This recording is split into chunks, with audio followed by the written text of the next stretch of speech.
Alors, je vous souhaite la bienvenue au webinaire des services éducatifs. C'est le numéro 21.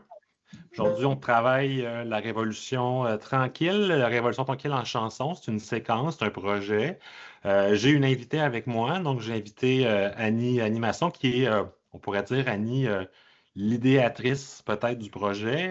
Peut-être te présenter en quelques mots. Bonjour, Annie Masson, je suis enseignante en 6e année à l'école Filto. Puis, nous, à notre école, on a décidé de se spécialiser dans chacune des matières. Donc, j'enseigne l'univers social pour tous les élèves de 6e année, sans cahier d'exercice. Puis, ce qui m'a amené à essayer de réfléchir à des façons différentes de faire. Puis, voilà. Peut-être mentionner, ça t'a amené à d'autres choses, on va le dire après. Juste mentionner que la présentation, le projet, tout est inclus dans la présentation de ce midi. Donc, monurl.ca, c'est assez difficile à retenir. Monurl.ca, /chanson avec un S. Si on télécharge ça, si on l'écrit dans la barre de recherche, possibilité d'avoir la présentation tout de suite, puis de nous suivre, puis de voir un peu le projet. Ce que j'étais en train de dire, c'est que le projet d'Annie t'a amené en fait à recevoir le prix du gouverneur général pour l'enseignement de l'histoire. Bref, ce n'est pas un projet banal, c'est un projet qui est super intéressant. Puis je suis content qu'il y ait des profs du secondaire parce qu'on me posait la question, est-ce que c'est un projet qui pourrait être vécu au secondaire? La réponse est oui. Il y a des concordances entre la 6e année puis secondaire 3, secondaire 4. La Révolution tranquille, c'est au cœur du programme de secondaire 4. Puis le traitement des sources avec la chanson, je pense que c'est un élément, là. Puis tu l'as vécu avec tes élèves, ça s'est bien passé. Fait qu'Annie, n'hésite pas, peut-être pour mettre des précisions. Moi, je vais peut-être lancer des choses, puis ton expérience de classe, je pense qu'elle est super, elle est super intéressante. Comment tu fais les ateliers, entre autres. Donc, ça, Ouais, c'est pour notre. Vas-y. je tiens juste à mentionner, pour les enseignants du secondaire, que Éric Bédard, qui est en secondaire 4, l'a essayé l'année passée avec ses élèves. C'est sûr que la séquence là, a été plus courte parce que le temps d'analyse a été plus rapide avec ses élèves, mais il a dit que c'était très efficace, puis les élèves ont vraiment bien retenu les informations. Oui, effectivement, merci. Je fais un avant-propos. Moi, je me suis intéressé aux neurosciences, en fait. Vous allez voir qu'il y a des liens super intéressants. Un ouvrage de référence, c'est John Medina, Les 12 lois du cerveau. On s'intéresse beaucoup au programme, à la didactique, à comment on devrait enseigner, mais est-ce qu'on s'intéresse des fois à comment le cerveau fonctionne? Puis ça, si on prend en considération certains éléments, ça peut nous amener à vivre des succès. C'est ce dont il est question aujourd'hui. Il y a 12 lois du cerveau. Il y en a une qui est vraiment dramatique. C'est un défi quotidien, c'est celui d'enseigner.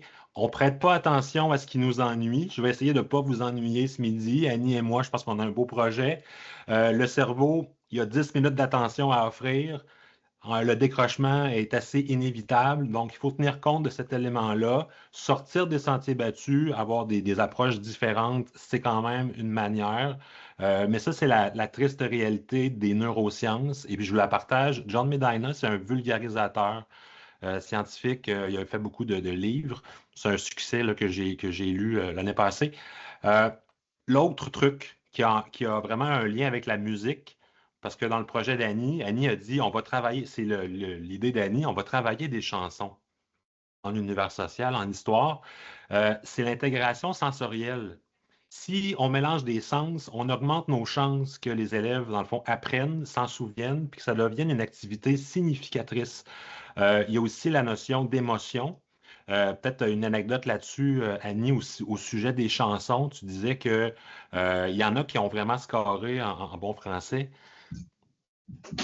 Oui, Bozo les culottes, ça fait beaucoup rire les élèves. Là.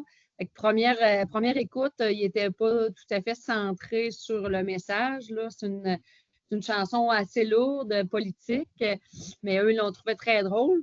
Puis après ça, ils l'ont compris, ils l'ont encore plus apprécié. Puis pendant une journée d'activité sportive, leur demande spéciale, c'était Bozo les culottes. Le DJ ne comprenait pas tellement d'où ça venait. C'est intéressant parce que c'est des repères culturels. On dit souvent que les jeunes générations n'écoutent pas. Il y a comme une déconnexion avec la culture québécoise. Il y a des Québécois, il y a des adultes qui écoutent moins la musique québécoise. Bien, vous avez un beau projet pour valoriser le patrimoine musical canadien, français, québécois, peu importe l'époque. C'est un peu ça la question. Est-ce que la chanson pourrait, dans le fond, favoriser le développement de la pensée historique? Est-ce que la chanson, la musique, c'est une source? Est-ce qu'on peut s'en servir comme d'un matériau dans un cours d'histoire? La réponse va être oui, mais c'est quand même les questions qu'on s'est posées quand on a présenté. Et je fais un dernier aparté sur la musique. Il y a l'épreuve du secondaire. On enseigne la musique. Saviez-vous qu'il y a une compétence en musique qui s'appelle apprécier des œuvres? En musique, on travaille le socio-culturel. Donc, si je m'en vais, le projet d'Annie au secondaire pourrait être un projet multi où on travaille les chansons en musique, puis on voit le contexte historique, on l'analyse, on le pousse plus loin. Malheureusement, Annie, vous faites des projets super géniaux en comédie musicale, vous n'avez pas de cours de musique, mais quand même, au secondaire ou au primaire, ça rouvre cette porte-là. Donc, ce qu'on voit, c'est le programme du secondaire. Donc, ça, c'était juste une porte ouverte sur un projet multi, la musique en histoire, puis en musique, bien évidemment. Euh, on va regarder ensemble la grille du projet. Elle est disponible, encore une fois, je le rappelle, monurl.ca/chanson. Tout est là-dessus. C'est un projet qui est complet. Donc, vous avez la problématique en haut, si on voit bien. Je peux peut-être grossir un peu mon écran. Qu'est-ce que les chansons québécoises peuvent, dans le fond, nous révéler sur les caractéristiques de la société québécoise à l'époque de la Révolution tranquille? Juste de dire, Annie, est-ce que tu as concentré uniquement ton enseignement sur les chansons quand tu as fait le projet? Est-ce que les chansons ont un peu remplacé le cahier finalement? Tout à fait. Ben là, au départ, je n'ai pas de cahier. Puis, dans l'amorce, là, on va le voir un peu plus bas, mais Oui. on part d'un vidéo où on voit justement là, la société sous différentes réalités pendant la Révolution tranquille. Fait que, à part la vidéo d'amorce, il n'y a pas eu d'autres lectures, il n'y a pas eu d'autres documents là, pendant c'était vraiment l'analyse des 3 chansons. Effectivement. Donc là, on regarde un petit peu ensemble, on voit qu'il y a des opérations intellectuelles qui sont travaillées autant au primaire qu'au secondaire. Des fois, l'appellation n'est pas la même, mais on les travaille tout de même. Ce qui est intéressant, Annie et moi, on est dans le projet aussi de la pensée historique, on travaille là-dessus. Ce qui est intéressant dans ce projet-là, c'est le travail avec les sources. Les manuels, les cahiers nous proposent des sources. C'est correct. Là, on travaille avec des sources qui sont peu usuelles, qui ne sont pas souvent dans les cahiers, puis on traite, dans le fond, la chanson comme une source, puis on va la corroborer, on va la comparer avec d'autres sources pour en dégager des apprentissages. C'est un peu ça, la situation. Il y a 3 chansons qui servent de source principale. Donc, tantôt, tu l'as dit, il y a La Manique, Bozo les culottes. C'est le début d'un temps nouveau. Il faut dire que quand même, le choix, je me rappelle de l'exercice, Annie, avec toi, de sélection, les profs, les concepteurs du projet, on avait des critères. Hein. On a regardé, dans le fond, Annie, la PDA, le programme. C'était quand même pas facile, mais une fois qu'on a les 3 chansons, on part, puis on sait qu'on couvre beaucoup de pans du programme. Mais je me rappelle avec toi, là, c'est un projet pandémique. Euh, Ouais. Ouais, puis il euh, fallait que, tu sais, il y aurait eu d'autres chansons, je pense à Robert Charlebois, que ça aurait pu fonctionner, mais le niveau de langage pour des élèves de 12 ans, c'était pas nécessairement adéquat. Fait que c'était assez complexe pour faire le choix. Fait que c'est ça. Donc, l'approche qu'on a choisie, c'est de faire des analyses historiques de chansons, donc un peu comme de la dissertation, mais vraiment simplifié. Il y a des questions qui sont orientées vers des contenus.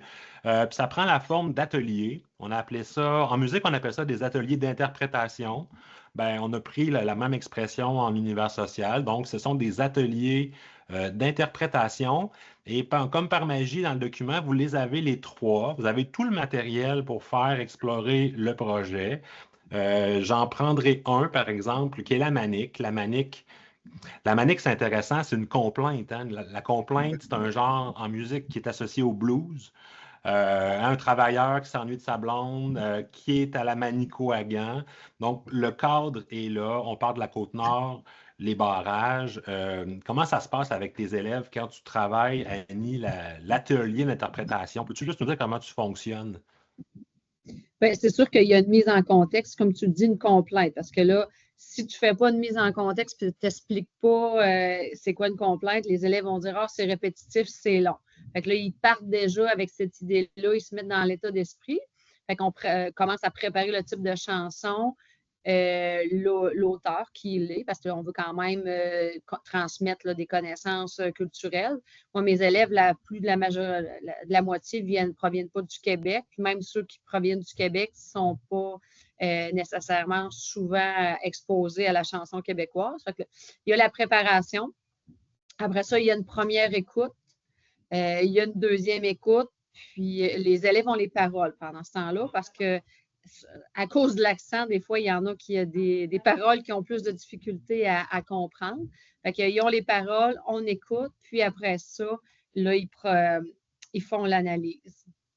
Effectivement, là, pour le bien du webinaire, on a 30 minutes, j'ai un petit peu sauté des parties. Il y a une activité d'intro que je n'ai pas parlé, mais avant de travailler dans les ateliers, on a modelé comment on faisait ça, d'analyser une chanson. On a pris la Bolduc, ça va venir, ça va venir. Là, j'ai pris la manique parce que c'est une des pièces maîtresses de la séquence. La portion géographie, il faut situer les principales villes, la distance entre Québec, les grands centres, puis la Manicouagan. Donc, on est quand même dans l'élément géographie. Il y a de l'association de documents. Donc, ce qui est intéressant avec la séquence, c'est qu'il y a un dossier documentaire où c'est de la mise en relation. Hein, si on parle le langage des preuves du secondaire, c'est de la mise en relation des faits. Il y a un dossier documentaire thématique. Donc, ici, c'est la reine Victoria, l'explosion, j'allais dire l'exposition. L'explosion au parc Victoria de la statue de la reine Victoria. Vous avez Expo 67. Encore une fois, c'est le FLQ. Les taux de scolarisation à l'époque. Donc, vous avez ici les barrages, donc Manic 5. Montréal, donc la vie culturelle. Vous avez l'expo Maître chez nous, hein, c'est quand même un truc qu'on voit beaucoup au primaire dans le programme. Puis vous avez les femmes sur le marché du travail. Donc, vous voyez un peu le genre, les élèves écoutent la chanson à plusieurs reprises, puis à la fin, on doit associer quel document on pourrait faire une association, à quel document on pourrait rattacher ces chansons-là. Ça vient un peu corroborer aussi ce que la chanson nous apporte. Donc, ça, c'est un peu la dynamique de fonctionnement. Je voulais juste vous le montrer rapido, là. Mais si on regarde vraiment la séquence, au primaire, on le fait en 6 cours. Annie, est-ce que tu tiens ces chiffres-là à peu près? Oui, parce que là, dans l'analyse, la manique, on a la carte, on le situe, mais on va plus loin. Hein. Vous savez, les profs au secondaire qu'au primaire, on est plus axé sur l'histoire que le côté géographie. Fait que là, c'est une belle occasion d'aller plus loin puis de regarder, bon, ben, OK, elle est située là, la Manicouagan, c'est là sur la carte, mais c'est quoi les atouts et les contraintes de ce territoire-là? Pourquoi Hydro-Québec a décidé d'aller installer les barrages? Fait que, quand on prend le temps de discuter puis d'aller plus loin, ça occupe amplement là, le temps qui est consacré à la chanson. Là. Parce que dans le fond, c'est une période donc je parle du primaire, donc une Oui, période par chanson à peu près. Ça oui, expliquerait le 6 périodes. Il y a oui. l'amorce du projet. Tantôt, tu parlais, on écoute une vidéo, on visionne. Puis, en fait, il y a des observations des élèves. Dans le fond, ils doivent travailler avec une grille de consignation. Tu sais, on n'est pas dans le cahier. On travaille avec les réalités sociales du primaire. Puis là, on regarde, dans le fond, on prépare une corroboration, c'est-à-dire qu'il y a des thèmes dans la vidéo. Puis on va essayer de dire que les thèmes dans les chansons viennent corroborer ceux de la vidéo. C'est un peu ça qu'on veut, c'est un peu ça l'intention du projet. Les chansons, les thèmes qui sont exploités, qui sont avancés, on peut les retrouver dans d'autres documents historiques qui nous parlent généralement de la période. Donc, si on arrive à faire ça, on arrive à dire qu'effectivement, les chansons québécoises, dans l'échantillon qu'on a choisi, ben, ce qui est exprimé, c'est ce qui a été vécu en termes historiques. C'est un peu ça la démarche qu'on propose. Donc, ça, c'est les instruments, les outils pour le faire, pour développer la pensée historique. Le cours de modélisation, c'est le cours numéro 2, donc c'est la Bolduc. Tantôt, tu disais, on a toujours les paroles, effectivement, puis on a ça aide à suivre. Puis je trouvais ça super intéressant que tu parles que tu as beaucoup d'élèves qui viennent pas du Québec, donc ils sont arrivés ici, première, deuxième génération, puis ils embarquent dans ce projet-là. Je sais qu'on avait quelque chose sur les auteurs aussi, hein. On présentait les auteurs.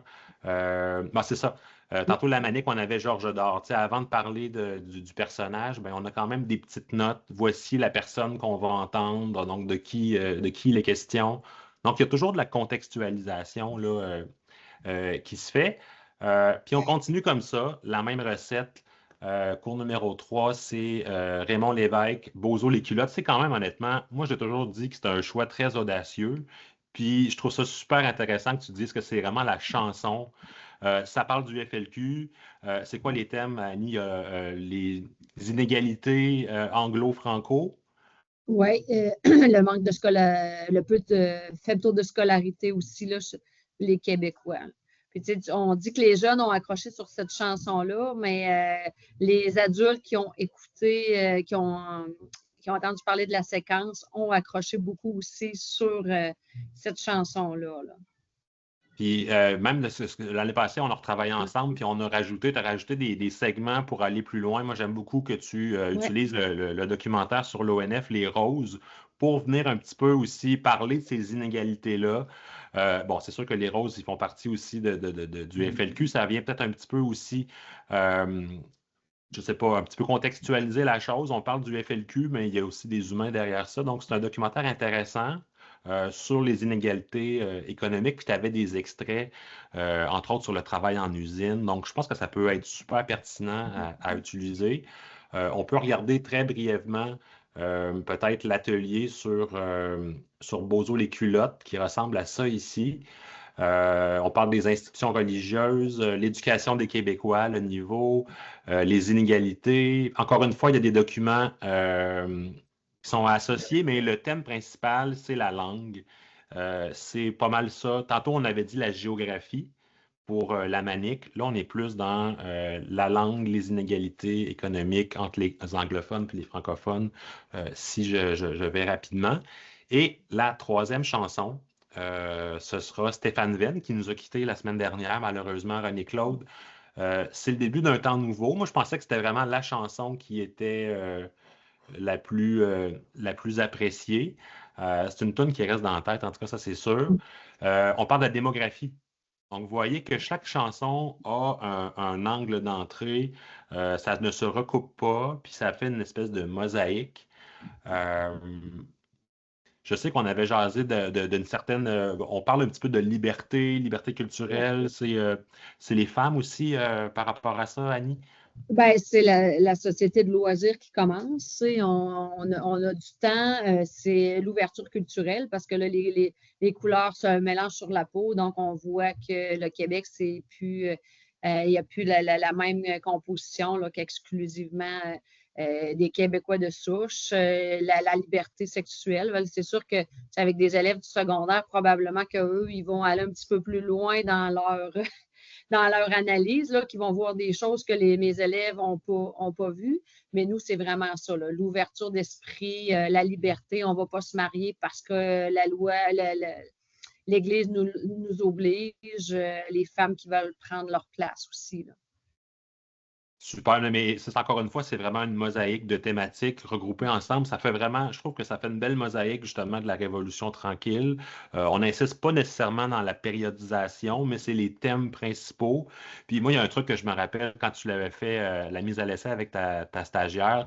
Puis on demandait, là, c'était quoi la Révolution tranquille? Puis il y a un élève qui a dit, ben, c'est facile, la Révolution tranquille, il se passe plein de changements, puis il n'y a pas de violence. Moi, j'ai entendu ça en sixième année. Dans le cadre d'une mise à l'essai, j'étais flabbergasté d'entendre ça aussi rapidement, aussi bien saisi. On n'est pas dans le fin détail, mais l'élève a quand même compris.